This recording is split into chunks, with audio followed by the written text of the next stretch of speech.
पानी है। उससे कुछ नहीं, उसके अंदर केमिकल नहीं है, वो अच्छी पानी है।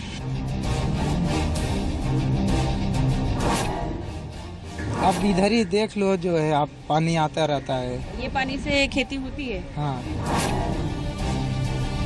ऑपरेशन हरा जहर पार्ट 1 में हमने आपको दिखाया था कि कैसे मुंबई में रेलवे ट्रैक्स के किनारे गटर वाले पानी से सब्जियां उगाई जा रही हैं। जी न्यूज की पड़ताल में सब्जी उगाने वाले किसानों ने स्वीकारा था कि वो सब्जियों को सींचने के लिए गटर के पानी का इस्तेमाल करते हैं।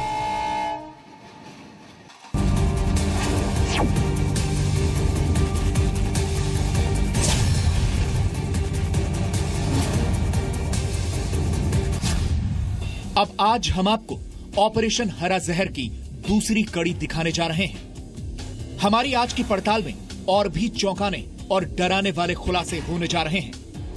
आज हमारे साथ कृषि विशेषज्ञ रमन म्हात्रे रेलवे की जमीन पर हो रही इस खेती का मुआयना करने चलेंगे। आज हम आपको ये भी बताएंगे कि इन सब्जियों को कीड़ों से बचाने के लिए जो दवा छिड़की जा रही है वो कितनी खतरनाक है। यहाँ जो है एग्रीकल्चर यूनिवर्सिटी और रिसर्च सेंटर ICAR ने जो रेकमेंड किया है, इट इज 2 ml पर लीटर। आज डॉक्टर आपको बताएंगे कि इन जहरीली सब्जियों को खाने से आप कौन सी बीमारी की चपेट में आ रहे हैं। तो बने रहिए जी न्यूज के साथ, क्योंकि ये मुंबई की सेहत का सवाल है। देखते रहिए ऑपरेशन हरा जहर पार्ट 2। कल आपने मुंबई में गटर के पानी में सींची जा रही सब्जियों की एक्सक्लूसिव रिपोर्ट देखी थी। आज हम आपको और भी चौंकाने वाली सच्चाई दिखाने जा रहे हैं। ये सब्जियां गटर के पानी की सिंचाई से ही खराब नहीं हो रही हैं, बल्कि इनमें कई रसायनों का छिड़काव कर इन्हें आपके लिए जहरीला बनाया जा रहा है। ये रिपोर्ट देखिए।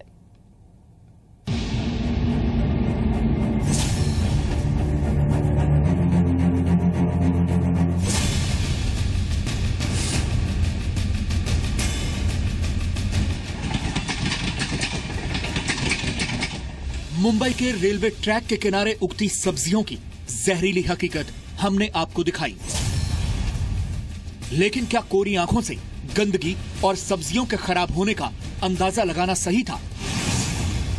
शायद नहीं। देखने में गटर का पानी खराब तो था, लेकिन क्या ये सेहत के लिए भी खतरनाक था, ये समझना जरूरी था। इसलिए ऑपरेशन हरा जहर पार्ट 2 जरूरी था। हम मुंबई के मानखुर्द रेलवे स्टेशन के पास पहुंचे। यहां भी रेलवे की जमीन पर खेती की जा रही थी और तरीका वही, यानी गटर के पानी से सिंचाई। आज हमारे साथ कृषि विशेषज्ञ रमन म्हात्रे भी हैं। यहां हमारी मुलाकात राजेश चौहान से हुई। राजेश चौहान ही यहां पर सब्जियां उगाते हैं। इनसे जब हमने सिंचाई की व्यवस्था के बारे में पूछा तो देखिए क्या जवाब मिला। वो गटर के साइड में गड्ढा जैसा मार देते हैं, उसमें 1500 लीटर 2-4 हजार 5 लीटर पानी एकत्रित हो जाता है। उससे फिर धीरे धीरे थोड़ा थोड़ा करके लगाते रहते हैं। सुना आपने, गटर के पास पानी के लिए गड्ढा खोदा जाता है और फिर उसी पानी से सब्जियों की सिंचाई होती है। अब जरा इससे होने वाले नुकसान को भी समझिए। इन्होंने कहा ना कि जो गटर के बाजू में खड्डा लेते हैं तो उसमें पानी आ जाता है, जो गटर का ही पानी आ जाता है, उसमें थोड़ा सा हट्स का जो भी गंदगी है उसका भी पानी आता है। फिर ये जो इधर वॉशिंग चल रहा है उसका भी पानी आ जाता है, उसमें थोड़ा वॉशिंग सोडा भी मिक्स हो सकता है। कुछ डिसीजेस जैसे कैंसर है या फिर TB है, उसका भी कुछ मिक्सिंग हो सकता है। उसका मिक्स होके जमीन में जाता है, द सॉइल जो है वो पूरा उसका मिलावट हो जाती है और ऐसे इसमें फिर ये तकलीफ हो जाता है। लेकिन अब जो सच्चाई आपके सामने आने वाली है वो और भी चौंकाने वाली है। बातों बातों में हमें पता चला कि सब्जियों पर जो दवाई राजेश छिड़क रहे हैं वो बहुत ज्यादा है। 15 दिन में कितने मात्रा में डालते हैं? वही 50-60 ml जो है 16 लीटर पानी में डाल के छिड़काव कर दे। 16 लीटर पानी में 50-60 ml, 16 लीटर पानी में 50-60 ml ये दवाई मारते हैं। सर बताइए, अगर इस तरीके से ये डाल रहे हैं और इंसेक्टिसाइड यूज करते हैं तो उसका क्या ये होता है? असर हो सकता है। यहाँ जो है एग्रीकल्चर यूनिवर्सिटी और रिसर्च सेंटर ICAR ने जो रेकमेंड किया है, इट इज़ 2 ml पर लीटर और 20 ml पर 10 लीटर्स। सो 16 लीटर में मैक्सिमम 30 ml हो सकता है। ये तो 60 ml डाल रहे हैं, तो एक्सेसिव है। अगर 50-60 ml डालोगे तो इसमें ज़्यादा ये रहेगी, और जब भी इनके अंदर जाएगी, सिस्टमिक मतलब अंदर जाती है सिस्टम में, वैसे ही फ्रूट के अंदर भी जाएगी और वही हमारे सिस्टम में जाएंगी। कीड़े की अगर डाइजेस्टिव सिस्टम डैमेज हो सकती है तो हमारी भी डाइजेस्टिव सिस्टम हो सकती है। अब ये जानना भी जरूरी था कि इन्हें ये दवाई कहाँ से मिलती है। ओरिजिनल दवाइयाँ क्यों नहीं मिलती? मतलब आप ओरिजिनल दवाई नहीं खरीदते, लोकल ब्रांड खरीदते हैं। आपको पता है आप सब्जियां उगा रहे हैं, ये खाने के बाद उगा रहे हैं, लेकिन जो जिधर से डीलर लाते हैं उनको ज्यादा जिसमें मार्जिन होती तो वही दवा तो हमको बदल के वो दे देते हैं। ये भी तो होता है। राजेश चौहान ने हमें वो दवाएं दिखाई जिनका वो इन सब्जियों पर छिड़काव कर रहे थे। वीडियो का ये है, ये घास मारने की है। तो घास के बाद जो सॉइल में गिरती है 21 डेज इसका असर रहता है। इसका असर 21 दिन जमीन में रहता है। उसके बाद जो ग्रामोक्सिन जो है, ग्रामोक्सिन का असर 7 दिन रहता है। सबसे पहली बात तो उन्होंने 2 चीज़ बताई कि एक तो हमें पता नहीं जो देते हैं दुकान, मतलब इनोसेंसनेस है इसमें अगर करना है तो किसी का एडवाइस लेना है। और दूसरा उन्होंने एक इम्पोर्टेंट बता दिया, खुद ही ने एडमिट कर दिया कि हर 2-3 दिन के बाद इंसेक्ट्स आते हैं। तो खुद ही एडमिट कर दिया कि ये जगह पे इंसेक्ट्स आते हैं, तो ऐसी एरिया के हम लोग सब्जी खा रहे हैं। यानी कुल मिलाकर जो किसान मुंबई वालों के लिए सब्जी की खेती कर रहे हैं, उन्हें इसकी खेती के तरीकों की ही सही जानकारी नहीं है। इन सब्जियों को उगाने के लिए इनमें केमिकल खादें डाली जा रही हैं।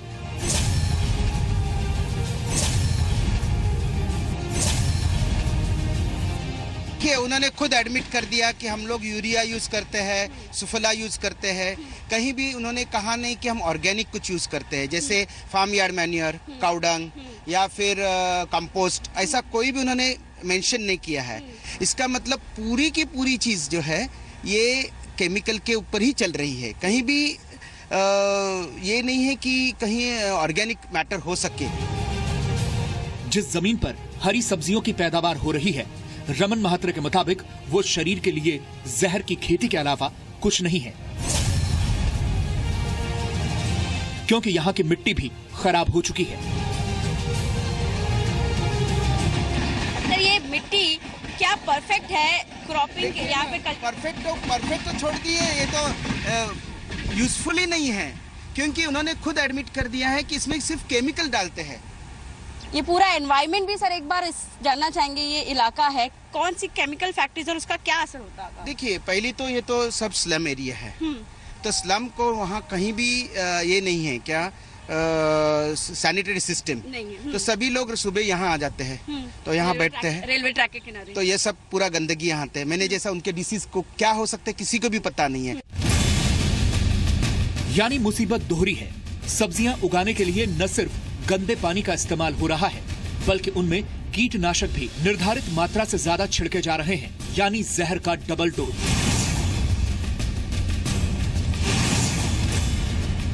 आगे आपको बताएंगे कि इससे क्या क्या बीमारियां हो सकती हैं। आप देखते रहिए जी न्यूज पर ऑपरेशन हरा जहर part 2।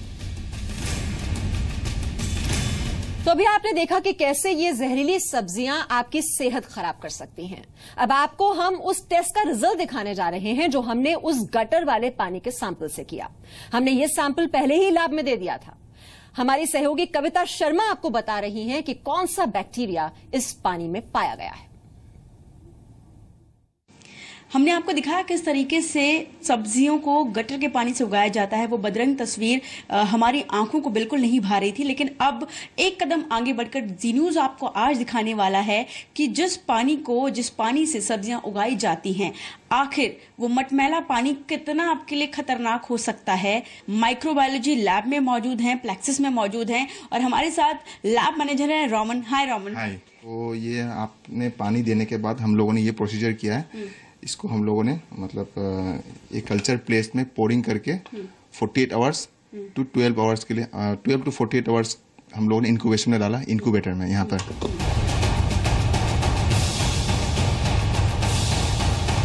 After 12 hours, so we find like this growth. This is the growth after 12 hours. Okay. This one also. This is contaminated. Different type of growths. क्या है वो contaminated because of water. This one is E. coli. हमने जो samples दिए थे, ये samples के बाद 48 घंटे आपने रखा है। अब आप बताइए कि आपको क्या नजर आया? वो जो ग्रोथ आप हमें दिखा रहे थे वो किस बैक्टीरिया की थी? वो है E. coli, जो GNB है। दो ह्यूमन बीइंग में E. coli तो रहता है, लेकिन that one is also E. coli जो ग्रोथ किया है पानी में। अब दिखा पाएंगे वो?